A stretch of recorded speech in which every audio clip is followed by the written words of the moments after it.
అందరికీ నమస్కారం. దక్షిణ భారతదేశంలో గ్రామ దేవతలు 1853 సంవత్సరంలో జన్మించిన Anglican bishop Henry Whitehead Madras బిషప్గా పనిచేసి దక్షిణ భారతదేశంలో గ్రామ దేవతల పుస్తకాన్ని రాశాడు. దక్షిణ భారతదేశంలోని తెలుగు, తమిళ, కన్నడ, మలయాళ ప్రాంతాలలో గ్రామ దేవతల పుట్టుపూర్వతల గురించి ఇందులో వివరించాడు. దీన్ని నేను సంగారెడ్డిలో కోఆపరేటివ్ బ్యాంకులో 1999లో పనిచేసినప్పుడు అక్కడి లైబ్రరీలో చదివాను. రిఫరెన్స్ పుస్తకాల విభాగంలో ఉన్న వల్ల ఈ పుస్తకాన్ని బయటికి వారి ఇవ్వలేదు. అందుకని నేను ఏం చేశానంటే లైబ్రరీ టైంలోనే అక్కడే కూర్చొని దీన్ని అక్కడే అనువాదం చేశాను. ఇందులో కొన్ని భాగాలు తెలుగు దినపత్రికల్లో కూడా వచ్చాయి. తర్వాత నా మిత్రుడు మందలపర్తి కిషోర్ దీన్ని పతంగా పబ్లికేషన్స్ పేరుతో 1999లో ప్రచురించాడు. తర్వాత దీన్ని 2013లో విశాలాంధ్ర పబ్లికేషన్స్ వారు ప్రచురించారు. హెన్రీ వైట్ హెడ్ ఈ పుస్తకంలో గ్రామ దేవతలు దక్షిణ భారతదేశానికే పరిమితమైన ద్రావిడుల మూల దేవతలని, ఉత్తర భారతదేశ ఆర్యుల దేవతల కన్నా భిన్నమైన వారని భావించాడు. ఇది సరికాదు. ఉత్తర భారతదేశంలో సైతం గ్రామ దేవతల ఆరాధనలు ఉండేవి. ఉదాహరణకు శీతలాదేవిని దక్షిణ భారతంలోని పెద్దమ్మలాగా మశూచి అధిదేవతగా కొలుస్తారు. ఇక కాళిక, వైష్ణోదేవులతో పాటు ఉత్తరాదిన కులదేవతల ఆరాధన విధానం కూడా ఉన్నది. అయితే బ్రిటిష్ వారి కాలంలో ఆర్యుల ఆక్రమణ సిద్ధాంతం బలంగా ప్రచారంలో ఉండడం వల్ల ఈ సిద్ధాంతానికి అంటే కేవలం గ్రామదేవతలు అనేది దక్షిణాదికే పరిమితమైన భావనగా భావించాడు అతను. అయితే తర్వాత ఈ గ్రామదేవతలు భారతదేశం మొత్తంలో కూడా హిందూ మతంలోని ప్రధాన దేవతలతో వాళ్ళు అంటే పురుష దేవతలతో వాళ్ళు అంటే వాళ్ళతో కలుపుతూ అనుసంధానం చేస్తూ హిందూ మతంలో విలీనమైపోయాను. అది మనము ఎల్లమ్మ, మారెమ్మల కథలో తెలుస్తుంది. ముందు చూద్దామని. ఈ పుస్తకానికి అనువాదం చేయడానికి గల కారణాలు నేను ఈ పుస్తకం ముందు మాటలో సమగ్ర సమాధానం పేరుతో రాశాను. నేను రాసిన ముందు మాటను ముందుగా మీకు చెప్తాను. నా చిన్నతనంలో కొన్ని ప్రశ్నలు నేను ఎప్పుడు వేధించేవి. శివరాత్రి ఉపవాసం చేసి పాలు పండ్లు తింటాం. వినాయక చవితి నాడు మాంసం వండుకోము. కానీ బోనాల పండుగ నాడు మేకనో కోడినో కోయందే పండుగ కాదు. అదిగాక వాటిని మామూలుగా చంపేవాళ్ళు కాదు. మేక నోట్లో కొన్ని నీళ్లు పోసి దాని మెడలో పూలదండ వేసి పసుపు కుంకుమ బొట్టు పెట్టి దాని కాళ్ళకు సారాతో కానీ కళ్ళుతో కానీ సాక పెట్టి అంటే కాళ్ళకు అడ్డంగా నేల మీద కళ్ళు కానీ సారాయి నీళ్లు కానీ పోయడం సాక అంటారు. దానికి దండం పెట్టి ఆ పైన దాన్ని కోసేవాళ్ళు. అంతేకాకుండా మేక తలను దేవి ఫోటో ముందు పెట్టేవారు. మేక ముంగాలను విరిచి దాని నోట్లో అడ్డంగా పెట్టేవారు.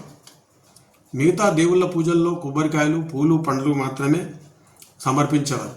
ఒకే మతంలో ఇంత వైరుధ్యం ఎందుకో నాకు అర్థం కాలేదు. అమ్మలగన్న అమ్మ, ముగురమ్మల మూలపుటమ్మ, సురారులమ్మ, చాలా పెద్దమ్మ అని మహంకాళి గురించి చిన్నప్పుడే విన్నాను. బ్రహ్మ, విష్ణు, మహేశ్వరులు, రాముడు, కృష్ణుడు వంటి మగదేవతల గురించి వేదాలు, పురాణాలు కాకుండా రామాయణ, భాగవతాది కావ్యాలు ఉండగా మూలపుటమ్మ గురించి చాలా తక్కువగా రాశారు. దేవి భాగవతం లాంటి, దేవి పురాణం లాంటి తప్పించి ఎక్కడ కూడా వీళ్ళ గురించి ఎక్కువగా చెప్పలేదు. మహంకాళి జాతరలో పాటించే ఈ అవైదిక ఆచారాలకు వైదిక ఆచారాల్లో ఎలా విలీనమయ్యాయి? మహంకాళి జాతరలో అసలు బ్రాహ్మణులు ఎందుకు పాల్గొనరు? బస్తీలో మశూచి సోకితే అమ్మవారు సోకింది అనేవారు. మేకలు, కోళ్ళు బలిచ్చేవారు. ఒక వ్యాధిని దేవతని ఎందుకు పిలుస్తారు? దేవతలలో క్షుద్రదేవతలే వర్గం ఎందుకు? అసలు ఈ ఆచారం ఎలా వచ్చాయి? వీటన్నిటికీ పెద్దల నుండి ఆచారం అనే ఏకైక సమాధానం వచ్చేది. ఇంతకాలానికి నాకు వీటి గురించి హెన్రీ వైట్ హెడ్ పుస్తకం the village God's of south ఇండియాలో సమగ్ర సమాధానాలు లభించాయి. ఒక ఆంగ్లేయుడు శ్రద్ధగా, సమగ్రంగా దక్షిణ భారతదేశంలోని గ్రామ దేవతల గురించి, వారి ఉత్సవాలు, జాతరలు, ఆచారాల గురించి చేసిన పరిశోధన ఈ పుస్తకం 1921లో వచ్చేయింది.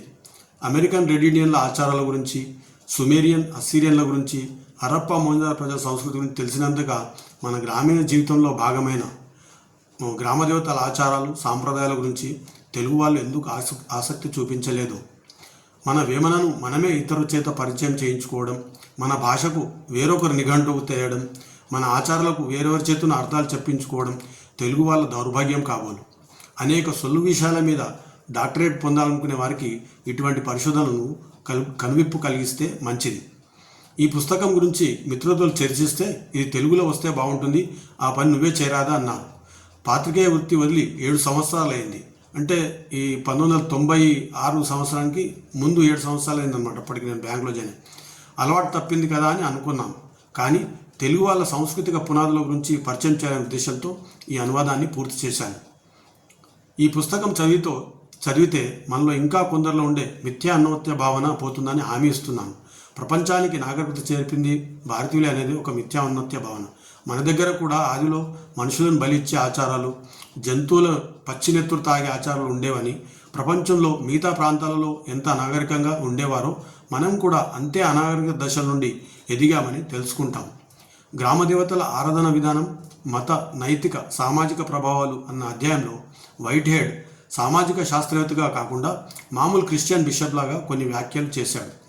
అన్ని మతాల వారు భావించినట్లే పరమసత్యాన్ని తమ మతమే గుత్తకు తీసుకుందన్న భ్రమ, తత్వమే మతాల కన్నా తమ మతమే గొప్పదనే మిథ్యాన్నత్య భావాన్ని వైట్ హెడ్ వ్యక్తం చేశాడు. అందుకు నిదర్శనంగా క్రిస్టియన్ మతంలోని 3 పరమసత్యాలను ఏకరువు పెట్టాడు. ప్రపంచాన్ని ఉద్ధరించే నైతిక హక్కు తమకే ఉందనే సామ్రాజ్యవాద వాసనలు కూడా మనకు ఈ వ్యాఖ్యలలో కనిపిస్తాయి. గ్రామస్తులను సదా వేధించే స్థానిక చిరు ఉద్యోగుల వంటి వారు గ్రామదేవతలని, వారి బాధల నుండి ముక్తి ప్రసాదించే జిల్లా కలెక్టర్, అంటే క్రిస్టియన్ వేరే చెప్పనవసరం లేదనుకుంటాను, వంటి వారు క్రిస్టియన్ దేవుడని వైట్ హెడ్ వర్ణించాడు. క్రిస్టియన్ మతంలోని గొప్ప సత్యాలు హిందూ మతంలో ఉన్నాయో లేదో నేను చర్చించదలుచుకోలేదు. అది నా పని కాదు, హిందూ మతాభిమానుల పని. ఒక సమాజ సంస్కృతి, సంప్రదాయాలు, పుట్టుపూర్వోత్తరాలను పరిశోధించే వ్యక్తికి నిష్పాక్షిక దృష్టి ఉండాలి. శాస్త్ర పరిశోధనలను మత ప్రయోజనాలకు తాకట్టు పెట్టడం నేరం. మూఢనమ్మకాలతో సతమతమయ్యే గ్రామస్తులలో ఏ విధంగా క్రిస్టియన్ మతాన్ని వ్యాప్తి చేయాలనే ఉద్దేశంతో వైట్ హెడ్ ఈ పరిశోధన చేశాడో, లేక పరిశోధన క్రిస్టియన్ మత వ్యాప్తికి ఎలా తోడ్పడుతుందని ఆ తర్వాత ఆలోచించడంలో తేల్చి చెప్పడం కష్టం. ఈ 2 వైఖరులు ప్రమాదకరమే అయినప్పటికీ మొదటిదే మరింత ప్రమాదకరం. గ్రామ దేవతల పూజా విధానం పట్ల క్రిస్టియన్ అనుసరించాల్సిన వైఖరిని, క్రిస్టియన్ మత వ్యాప్తికి అది ఎలా ఉపయోగపడుతుందనే అంశాలపై వైట్ హెడ్ ఈ అధ్యయనంలో చేసిన వ్యాఖ్యలను అనువాదం చేయొద్దని మొదట అనుకున్నాను. కానీ ఈ అభిప్రాయాలు యథాతథంగా అనువాదం చేసి తర్వాత నా అభిప్రాయాన్ని చెప్తే బాగుంటుందని మిత్రులు సలహా ఇచ్చారు. అందుకే ఈ పుస్తకాన్ని యథాతథంగా అనువాదం చేసి ముందుకు తెచ్చానంట. అలాగే అంతేకాకుండా ఈ అధ్యాయంలో వైట్ హెడ్ కొన్ని చోట్ల గ్రామదేవతల ఆచారాలను, నమ్మకాలను నైతిక దృష్టితో విమర్శలు చేశాడు. పదే వాటిని నీచమైన ఆచారాలని, మద్యపానం వంటి అనైతిక ప్రవర్తనను ప్రోత్సహించాలని చెప్పాడు. ఒక దేశ సంస్కృతి సాంప్రదాయాలను, ఆచార వ్యవహారాలను నైతిక దృష్టితో చూడడం అనైతికం.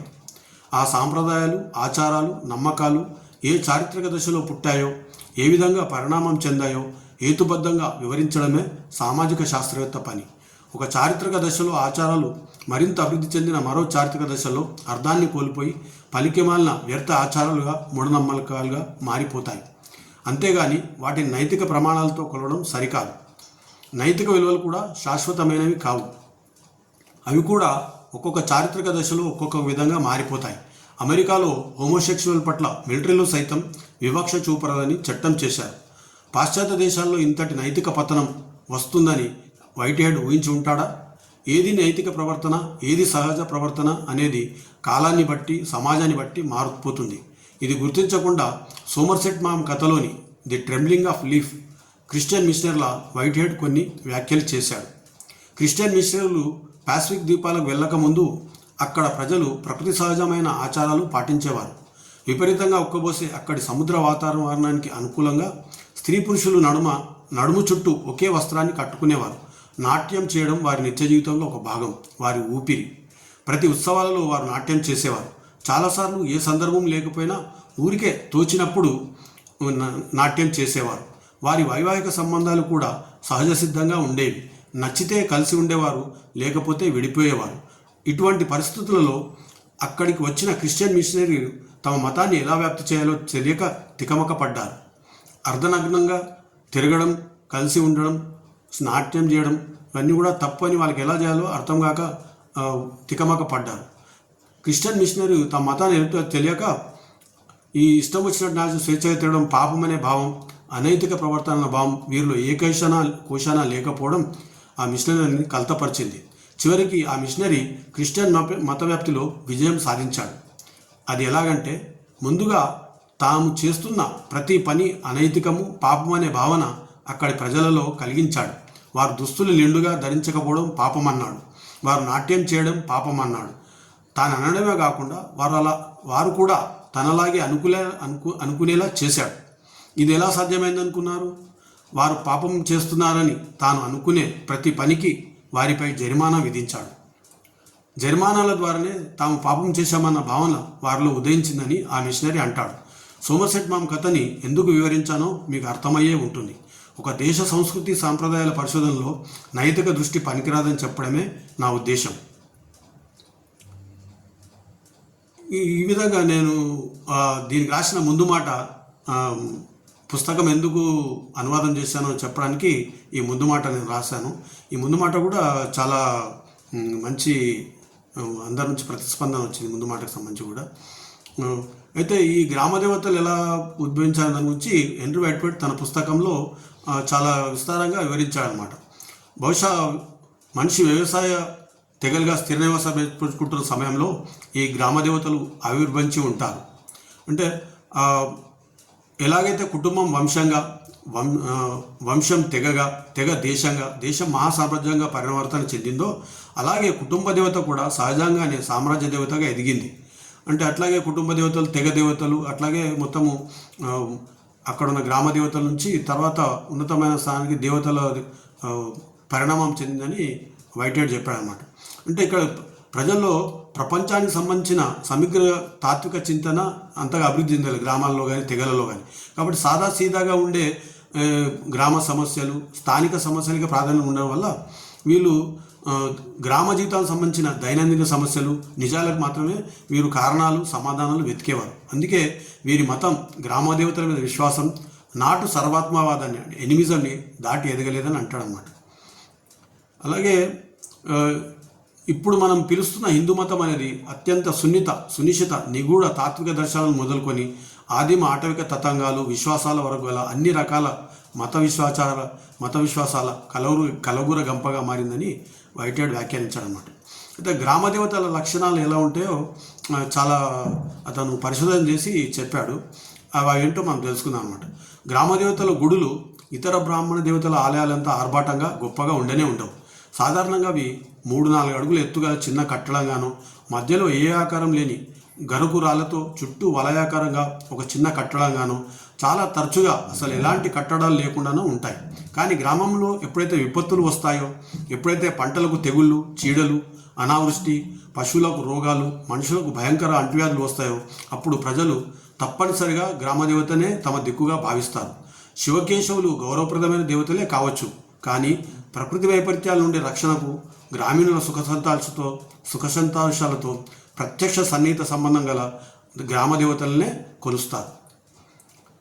పేరు సూచించినట్లే గ్రామదేవత సాధారణ విధి గ్రామ రక్షణే. చాలామంది గ్రామదేవతలకు ఇతర శక్తులు, ముఖ్యంగా ఉపద్రవాలు, రోగాలు సంబంధించిన శక్తులు కూడా ఉంటాయని నమ్ముతారు. మూడవది, గ్రామదేవతలు వారిని కొలిచే విధానం కూడా శివకేశవులు తదితర హిందూ దేవతలు వారి దేవాలయాల పూజా విధానాల కంటే ఎంతో భిన్నంగా ఉంటాయి. నాలుగవది, గ్రామదేవతలు కేవలం గ్రామీణ జీవిత సత్యాలకు ప్రతీకలుగా ఉంటారు. తద్భిన్నంగా శివకేశవుల వంటి హిందూ దేవతలు ప్రకృతి శక్తులకు ప్రతీకలుగా ఉంటారు. శివుడు సర్వనాశక శక్తికి ప్రతీక కాగా విష్ణువు సంరక్షణకు, విముక్తికి ప్రతీక. విశ్వానికి సంబంధించిన సమగ్ర తాత్విక చింతన నుండి ఇద్దరు దేవతలు, వారి నమ్మకాలు పుట్టాయి. మరోవైపు గ్రామదేవతలకు విశ్వానికి ఎలాంటి సంబంధం లేదు. గ్రామీణ జీవిత సత్యాలకు మాత్రమే అవి ప్రతీకలు. ప్రపంచంలోని ఉన్నత శక్తులతో వారికి సంబంధం లేకుండా రోజువారీ జీవితంతో సంబంధం గల చిన్న చిన్న సత్యాలు, కలరా మశూచి, పశువులకు తెగుళ్ళు మాత్రమే ఈ దేవతలు పరిమితం. ఐదవది, ఒకరో ఇద్దరు తప్పించి గ్రామదేవతలంతా ఆడదేవతలే. శివకేశులతో సహా హిందూ మతంలోని ప్రధాన దేవతలంతా మగవారే. అయితే వారి భార్యలు కూడా హిందూ మత జీవనం సమంతిలో ప్రధాన పాత్ర నిర్వహిస్తారనేది కాదలేని వాస్తవం. బెంగాల్లో ప్రధాన దేవత, కలకత్తా నగరాదేవత శివుని భార్య నల్లని కాళికాయే కదా. తెలుగుదేశంలో కూడా మనం పోతురాజు అనే మగదేవతలను కొలవడం చూస్తాం.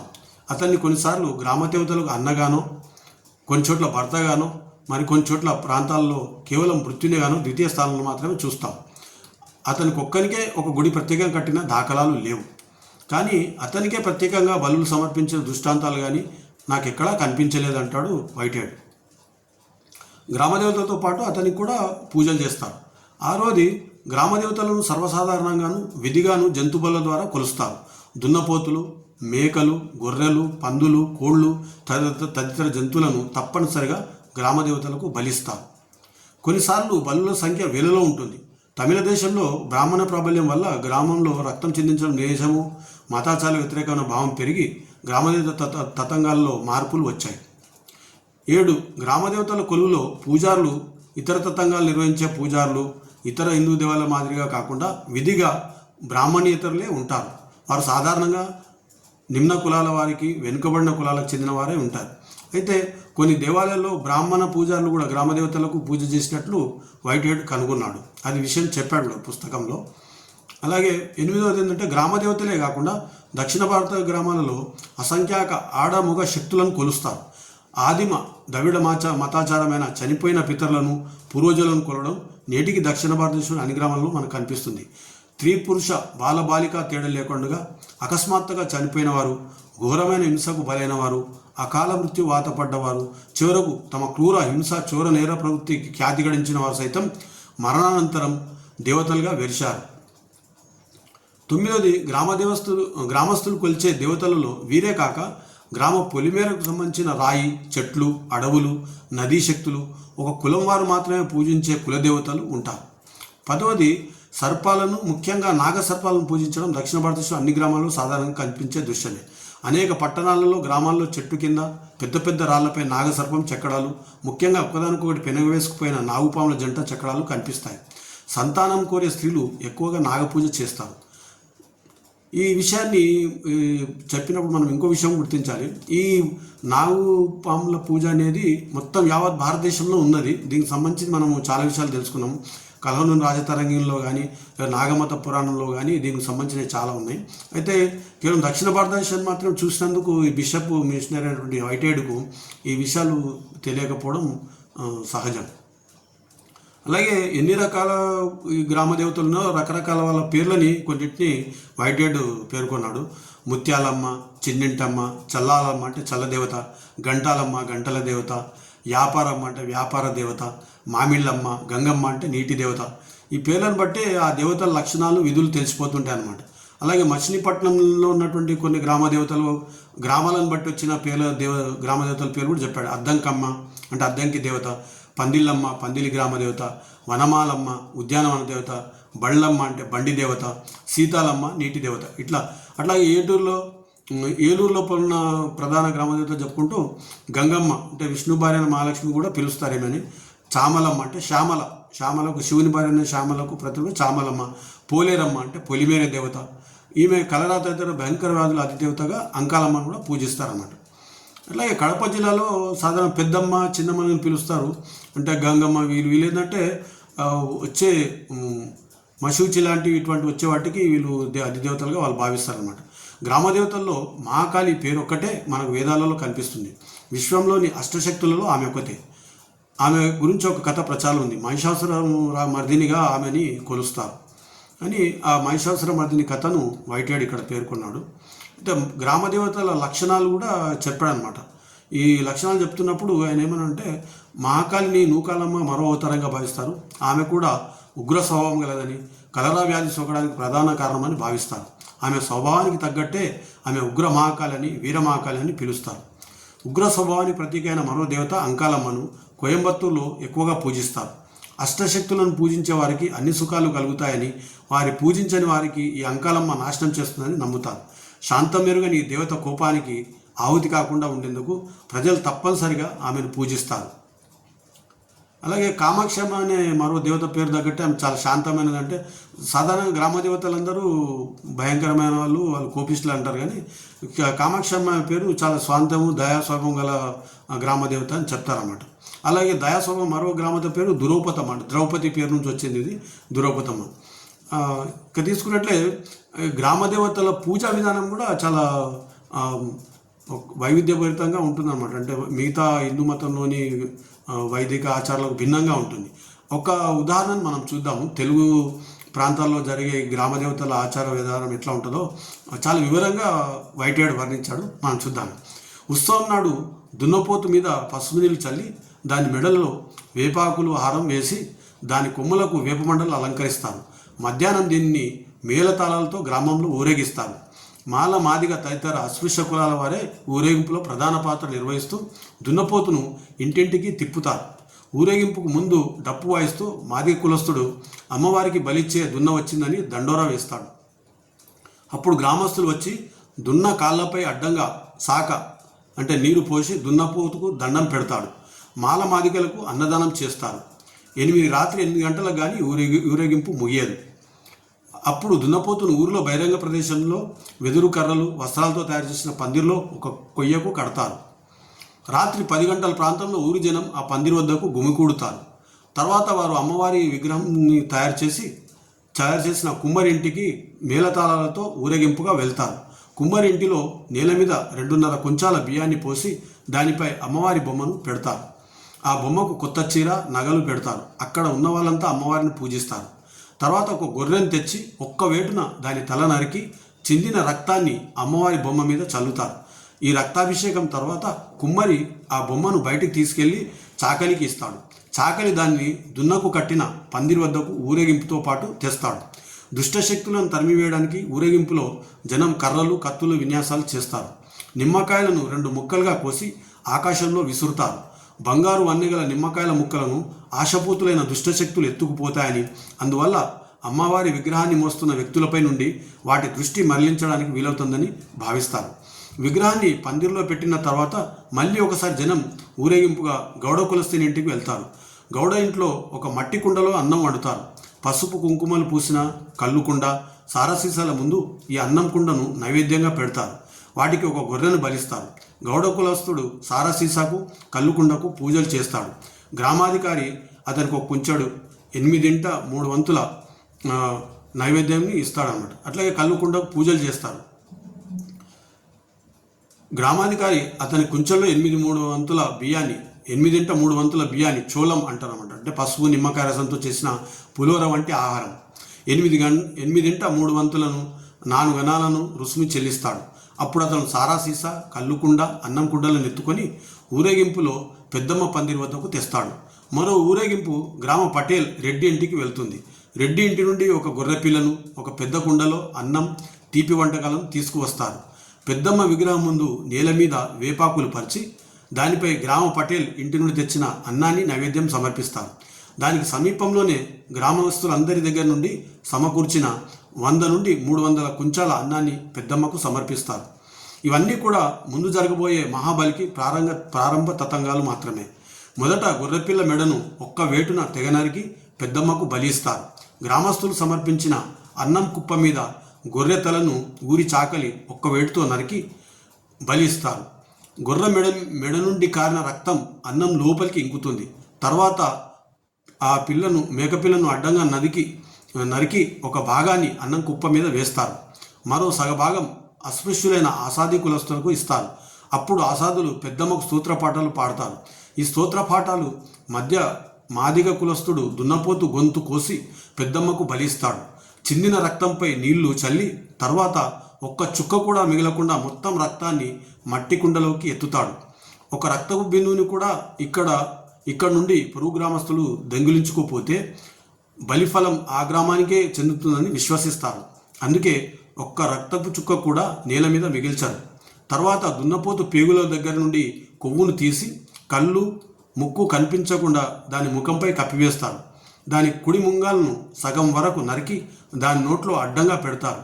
ఆ తర్వాత కొంచెం అన్నం దీని తల మీద పెట్టి దానిపై దీపాన్ని వెలిగిస్తారు.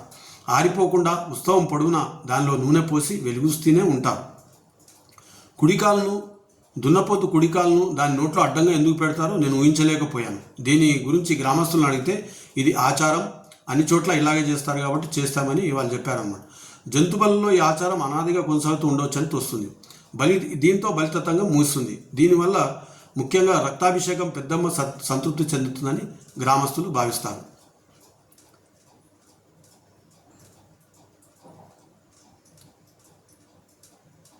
ఇది తర్వాత మనం చూసినట్లయితే తతంగం చూసాం కదా. అయితే ఇవి గ్రామ దేవతల పుట్టుపూర్వోత్తరాలు ఎలాగా ఈ గ్రామ దేవతలు హిందూ మతంలో వాళ్ళు ఎలాగా విలీనమయ్యాయో, ఆ రెండు ఎట్లా సమ్మిళితమయ్యాయో ఇవన్నీ కూడా మనము చాలా ఆసక్తికరంగా ఉంటాయి.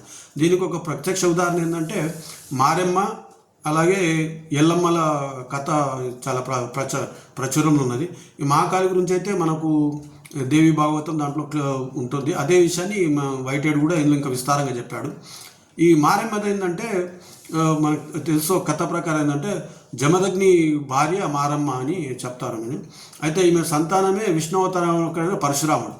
అయితే ఈ ఒకసారి ఈమె మారమ్మ ఒకసారి ఆమె చాలా పతివ్రత కాబట్టి ఆమె స్నానం చేసేటప్పుడు మడి వస్త్రాలను ఆమె ఒంటికి కట్టుకోకుండా ఒంటి చుట్టూ ఆమె పాతివ్రత్యం కాబట్టి ఆమె ఒంటి చుట్టూ తడి బట్టల శరీరాన్ని తాకకుండా ఆమె చుట్టూ వలయంకారంగా ఉంటూ వస్తుంది అనమాట. అవి ఆరిన తర్వాత ఆమె కట్టుకుంటూ ఉంటుంది. అయితే ఒకసారి ఆమె నదిలో స్నానం చేసి అలాగే వస్తున్నప్పుడు ఆమె ఒక గంధర్వులను చూస్తుంది. చూసినప్పుడు ఆ గంధర్వులలో ఒక అతను చాలా అందంగా ఉండడం చూసి ఆమె మనసు చెలిస్తుంది. చెలించగానే ఆమె పాతివ్రత్యం దెబ్బతిన్నందువల్ల ఆ మడి బట్టలు వలువలు జారిపోతాయి అన్నమాట. జారిపోయిన తర్వాత మళ్ళీ ఆమె తీసుకొని కట్టుకొని ఇంటికి వచ్చేస్తుంది. జమదగ్నికి ఈ విషయం తెలుస్తుంది. తెలిసిన తర్వాత నువ్వు ఇట్లా దుష్టపు ఆలోచన వచ్చింది కాబట్టి తన కొడుకులను పిలిచి, అందులో ముఖ్యంగా పరశురాముని పిలిచి ఈమె తల నరికేయమని ఆజ్ఞాపిస్తాడు మారమ్మని. అయితే ఆమె అక్కడి నుంచి పారిపోతుంది. పారిపోయినప్పుడు పరశురాముడు ఆమెను వెంబడిస్తాడు. వెంబడించినప్పుడు ఆమె పారిపోతుండగా ఏడుస్తూ పారిపోతున్నప్పుడు ఆమెకు దారిలో ఒక అస్పృశ్యమైన స్త్రీ ఎదురుపడుతుంది అనమాట. ఆమె ఎందుకు ఏడుస్తున్నామా, నేను పట్టుకొని ఏడుస్తున్నామా, ఆమె కూడా పట్టుకొని ఏడుస్తుండగా వెనుక నుంచి వచ్చిన పరశురాముడు ఒక్క వేటున ఆమె తల నరికేస్తాడు అనమాట. ఈ నరికిన సమయంలో ఆ ఇద్దరి తలలు తెగిపోతాయి. అక్కడ అస్పృశ్యురాలైన స్త్రీది, ఇక్కడ వాళ్ళ తల్లిది మారమ్మది కూడా. తెగిన తర్వాత జమదగ్ని వచ్చి చూసి కొడుకుని అభినందించి అన్నమాట నిలబెట్టుకున్నావు కాబట్టి నువ్వు వరం కోరుకో అని అడుగుతాడు. వరం కోరుకున్నప్పుడు మళ్ళీ నా తల్లిని బతికించి ఆమె దోషం ఏం లేదని చెప్తే సరే అని అతను ఆ మొండెంని తలని అతికించమని చెప్తాడు. అట్లా అతికించినప్పుడు ఆయన ఏం చేస్తాడంటే పొరపాటున తొందరలో ఏం చేస్తాడు, అస్పృశ్యాల స్త్రీ తలను మారెమ్మ అన్న శరీరానికి అంటే తన తల్లి శరీరానికి అంటిస్తాడు.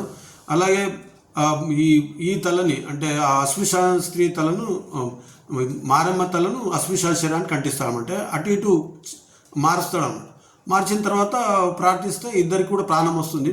అప్పుడు ఎవరికి చెందాలన్నప్పుడు అప్పుడు జమదగ్నం అంటే ఇద్దరు కూడా పవిత్రురాలే కాబట్టి ఇద్దరు కూడా ఇక ముందు నుంచి వాళ్ళు పూజలు అందుకుంటారని చెప్పాడు. అంటే అంటే అస్పృశ్య స్త్రీ తల బ్రాహ్మణ స్త్రీ దేయం గల ఆమె ఎల్లమ్మగా మారిందని, అలా కాకుండా బ్రాహ్మణ స్త్రీ తల అస్పృశ్యాలి దేయమున్న ఆమె మారెమ్మగానే ఉంటుందని పరశురాముడు చెప్పాడు. అంటే దీనివల్ల మనం ఇంకో విషయం తెలుస్తుందంటే మనము ఒక కథని పురాణంలో ఉన్న కథలు కానీ జానపదంలో ఉన్న కథని కానీ మనం తీసుకున్నప్పుడు చాలామంది ఒక పొరపాటు చేస్తారు. మరి ఇవి కట్టుకథలను కొట్టేస్తూ ఉంటారు.